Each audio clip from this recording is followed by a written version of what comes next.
आपण सगळे खूप स्ट्रॉंग असल्याचे दाखवतो, पण आत कुठेतरी थकलेलो असतो, हरवलेलो असतो.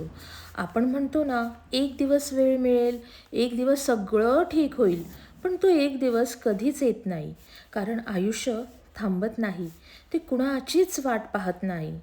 जे आई-वडील आज हसतायत, ते उद्या आपल्याजवळ नसतीलही. आज जो मित्र फोन उचलतो, त्याची उद्या फक्त आठवणच उरेल.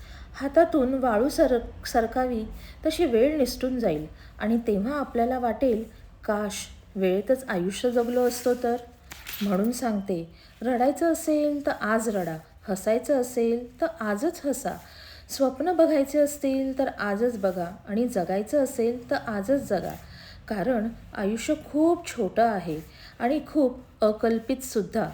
आजचं आयुष्य उद्याच्या भीतीत वाया घालवू नका. आजचं आजच मनापासून जगा.